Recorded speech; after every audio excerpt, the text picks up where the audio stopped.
Maintenant, ici, je suis venu te dire, il est temps que nous regardions sur Dieu. Il est temps que nous croyions à ce que Dieu est capable de faire. Au reste, fortifie-toi. Alléluia.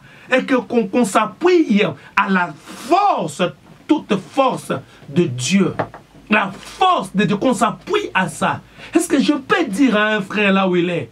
Nous savons qu'il y a des gens qui pleurent. Il y a des gens qui n'arrivent même pas à manger des jours de suite. Ils n'arrivent pas à manger des jours de suite. Pourquoi? Parce qu'il y a quelque chose qui ne va pas. Mais bien aimé dans la foi chrétienne, là où vous êtes en train de me suivre, si vous analysez très bien votre vie, si vous analysez très bien vos vies, vous allez vous rendre compte de quelque chose que vous avez reçu de la part du Seigneur. Mais malheureusement, vous ne l'utilisez pas. Faute de négligence.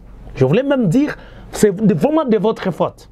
Mais pour ne pas dire de votre faute, je parle plutôt de négligence. Lorsqu'on est négligent, lorsque en fait on ne comprend pas le sens et l'importance de la chose que nous disposons, de la chose que nous détenons, nous n'allons pas la valoriser, nous n'allons pas en fait la mettre en valeur. Et à ce niveau-là, les gens qui nous regardent vont directement se rendre compte que nous avons en fait failli à notre responsabilité, nous avons failli à, comment dirais-je, à la chose, si vous voulez bien, de ne pas mettre en valeur ce que nous avons reçu de la part du Seigneur. Regarde-toi très bien, tu vas te rendre compte que tu as quelque chose que les autres n'ont pas. Regarde-toi très bien, tu vas te rendre compte que tu as quelque chose que tu n'arrives pas à valoriser, mais les autres qui n'en ont pas, ils courent derrière pour les récupérer, ils courent derrière pour en avoir. Malheureusement, ils n'en ont pas.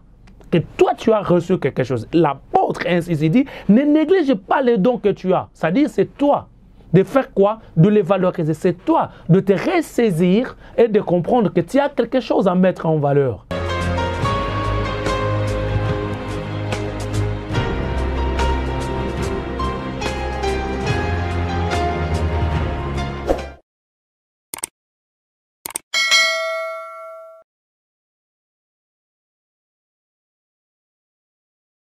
Shalom bien-aimés, nous sommes honorés en train de partager ces moments et nous sommes aussi bénis parce que Dieu, par son amour et par sa grâce, il a permis que vous gardiez ce souffle de vie.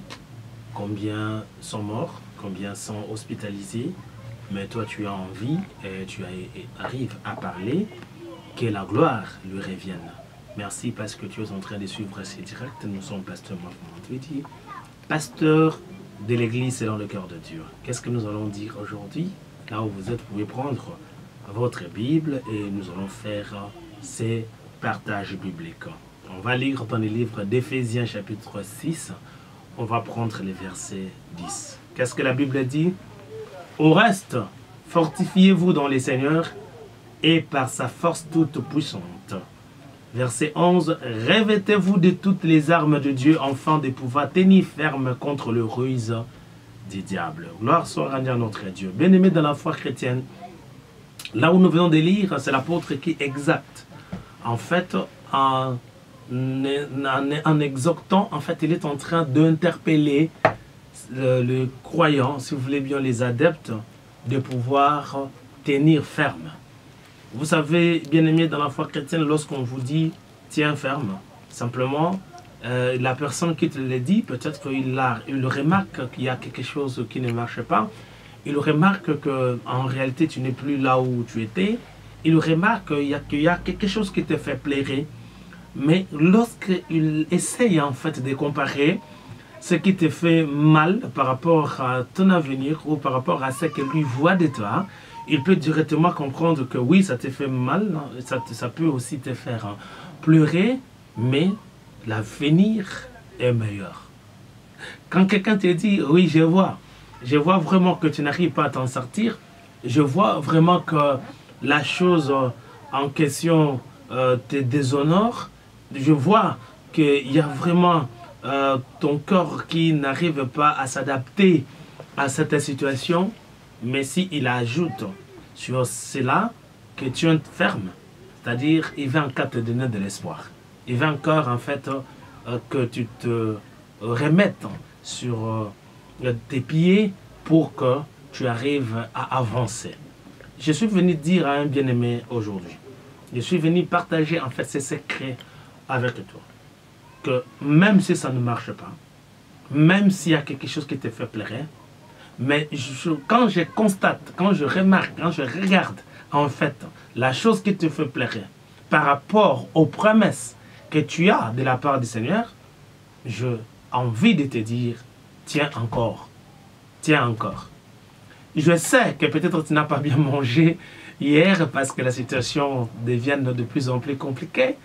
Peut-être lorsque tu regardes tes enfants, lorsque tu regardes tes parents, lorsque tu regardes là où tu dors, lorsque tu regardes la situation que tu traverses, en fait, tu n'arrives pas à te contenir. Hein. Par moments, tu ne dors pas, tu pleures en dormant. Vous savez que tu n'arrives pas, mais la promesse ou les promesses faites en ta faveur par Dieu, j'ai envie de te dire, tiens encore.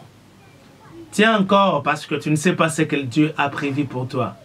Quand tu verras par la vision ou bien quand tu arriveras à exactement là où Dieu pense pour toi, toi-même tu vas te rendre compte que je pleurais, mais c'était en fait une école. Est-ce que tu ne peux pas toi-même comprendre que peut-être la situation que tu traverses, c'est une école. C'est juste pour que tu apprennes des notions, peut-être pour que tu arrives à comprendre que Dieu est capable de faire quelque chose. Bien-aimé dans la foi chrétienne, excusez-moi de te dire aujourd'hui que j'ai vraiment besoin de te dire que tiens ferme, Dieu est là. Et nous avons toujours l'habitude de dire qu'il est au contrôle. C'est-à-dire qu'il a la possibilité de faire quelque chose. Il a la possibilité de t'amener dans une autre dimension de la vie. Et je te dis, tiens ferme. L'apôtre dit, au reste, fortifie-toi dans le Seigneur et par sa force toute puissante.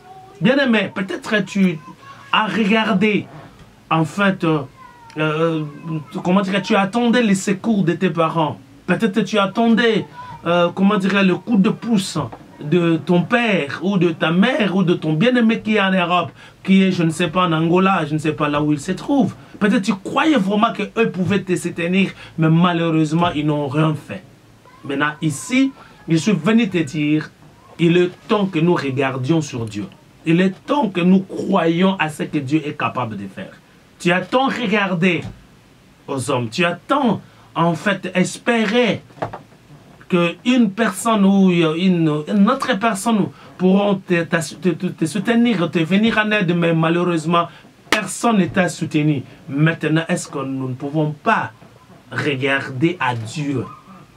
Il dit, au reste, fortifie-toi dans les Seigneurs. C'est-à-dire, quand on dit fortifie-toi dans les Seigneurs, c'est-à-dire tes propres faces. Si vous voulez mettre ta propre face, ne t'a pas soutenu. Mais maintenant, nous voulons bénéficier de la force du Tout-Puissant. Nous voulons bénéficier de la force de Dieu Tout-Puissant. Bien-aimé qui me suit, ma soeur, mon frère, excusez-moi de dire que c'est maintenant qu'on doit regarder à Dieu. On a tellement espéré que X personnes pouvaient faire quelque chose. Mais malheureusement, ils n'ont rien fait. Est-ce qu'on ne peut pas regarder à Dieu? Que nous bénéficions de la force céleste. Que Dieu puisse intervenir. Crois à Dieu. Il va faire quelque chose pour toi. Il dit, au reste, fortifie-toi. Alléluia. Et qu'on s'appuie à la force, toute force de Dieu. La force de Dieu, qu'on s'appuie à ça. Est-ce que je peux dire à un frère là où il est, en train de me suivre, qu'on s'appuie à Dieu, qu'on croie à Dieu, qu'on utilise maintenant la force de Dieu? On a utilisé les relations, mais les relations terrestres ne nous ont pas donné satisfaction. Est-ce qu'on ne peut pas utiliser maintenant la force de Tout-Puissant?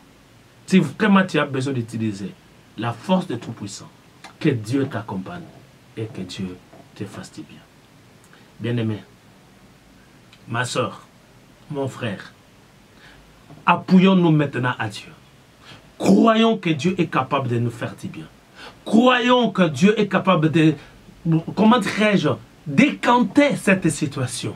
croyons que Dieu est capable de suer nos larmes. Il y a des gens qui pleurent. Oui, nous savons qu'il y a des gens qui pleurent. Il y a des gens qui n'arrivent même pas à manger des jours de suite. Ils n'arrivent pas à manger des jours de suite. Pourquoi? Parce qu'il y a quelque chose qui ne va pas. Mais ceux qui croient à l'Éternel, ils renouvellent leur force. Est-ce qu'on ne peut pas croire à Dieu maintenant? Si vraiment tu crois que Dieu peut intervenir à ta situation, que cela t'arrive dans le nom puissant de Jésus-Christ. Je voulais partager ce live avec toi pour que Dieu puisse faire quelque chose et que pour que toi aussi tu arrives maintenant à n'espérer que à Dieu qui est le Rédempteur.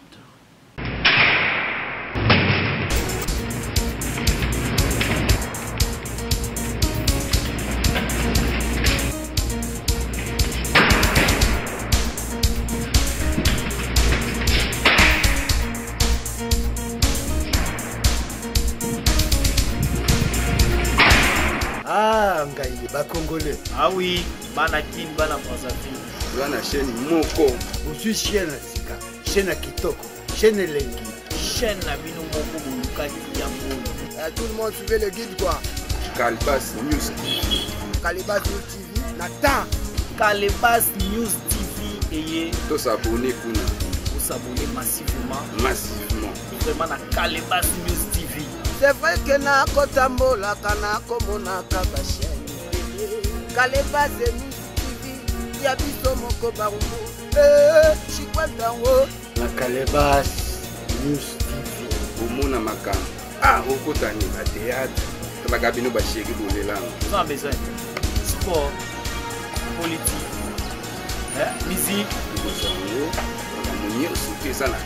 La chaîne Moko toujours. Calibas News TV et la Impact. Kodio ko profiter, kodio ko sali. Motal la Calibas News TV. Ça va chéri propre, casa propre. Et la show, et la chalet. Mabatro, naba oyo ba kosanga Calibas News TV.